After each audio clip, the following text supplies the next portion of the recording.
welcome to Your Favourite Teacher. Today we're going to be looking at War Photographer from the Power and Conflict cluster.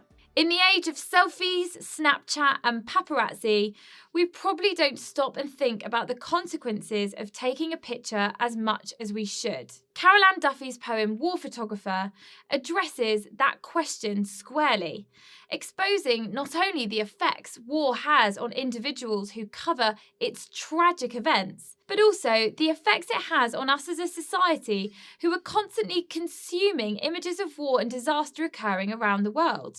In the poem, Duffy introduces a nameless photographer returning home to develop pictures he's recently taken in a war zone. As the photographer develops these photos, he begins to remember the events which surround them, and his own feelings of guilt and trauma become more and more clear to the readers. However, the war photographer quickly suppresses his feelings of guilt, as he's very much aware he must return to work, flying off again just as soon as the poem comes to a close. The first line of the poem immediately evokes a feeling of relief felt by the photographer as he is, in his dark room, he is finally alone. The adverb finally makes it seem as if the photographer has been waiting for this moment and suggests the relief he feels on his return, possibly because he can be away from the chaos of war. However, the reference to the dark room evokes the image of a darkened, red-lit rooms in which photographers develop their photographs. Whilst this is just part of being a photographer, Duffy uses it to remind us of an eerie, dim red light, which suggests a perverse atmosphere, especially as the colour red, in which she mentions in the third line, reminds the readers of blood. More evidence of the photographer's attempts to deal with the trauma and chaos of war are seen metaphorically as he sets out the spools of suffering in ordered rows. Firstly, this line suggests the chaos of war, with the metaphor referring to the images of spools of suffering, implying the horrors that the photographer captures. However, the fact that the photographer tries to order this chaos creates a bit of a paradox, which shows the photographer's trauma. Since they're trying to order the chaos of war, Duffy might be implying the way that this individual is trying to cope with what he has seen in a rational, similarly ordered way. The speaker's efforts to deal with the trauma of war are also seen in the simile where the speaker is compared to a priest preparing to intone a mass. As a church mass is in a place where worshippers try to find salvation and safety in religion, this could also imply the way that the speaker too is trying to save his own soul and cleanse himself of his guilt in the similar way. The photographer's attempts to cope with the guilt and the demands of his job are seen throughout the poem. The line "he has a job to do" in the second stanza suggests to readers that the photographer is trying to convince himself to focus on the job at hand and not get distracted. Similarly, in the third stanza, where the speaker remembers the cries of a man whose picture he has taken, shows the speaker's inability to hold back the memories of the atrocities he's been witness to.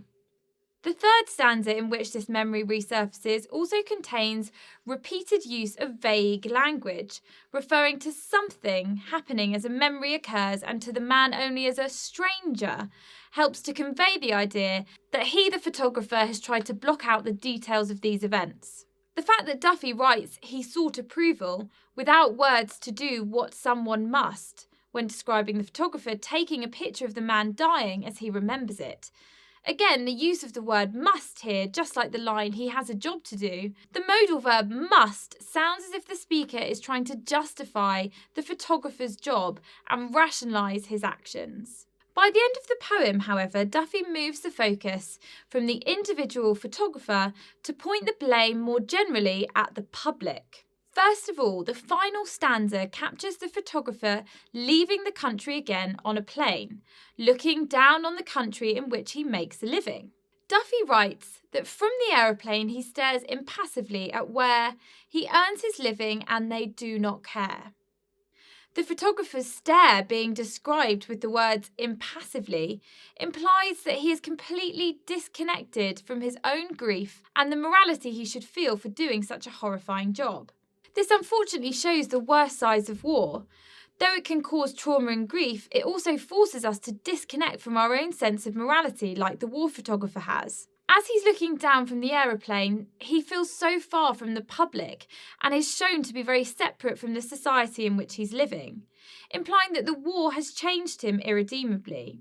We see a sense of blame on society, as the final stanza refers to how the editor will pick out 5 or 6 for Sunday's supplement. The fact that the photos end up in a supplement suggests that the news and therefore the people who died in the war are not even very significant to the people reading the paper. More to the point, Duffy writes, "The reader's eyeballs prick with tears between the bath and the pre-lunch beers."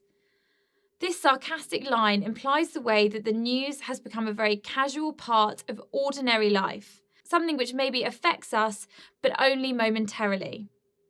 This sense of the war not being significant to the public and the horrors of war being dull and uninteresting is also seen in the final words, "They do not care."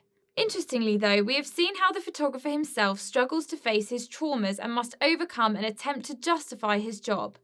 By the end of the poem, we see that he's completely ostracised and left out of society by the fact that they don't even really care for the news which he's reporting.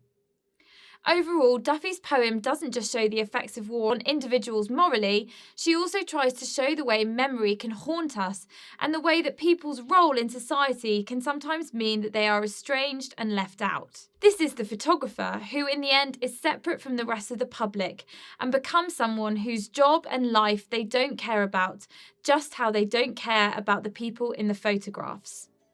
I'm Miss Meeks and we've been looking at war photographer from the Power and Conflict cluster.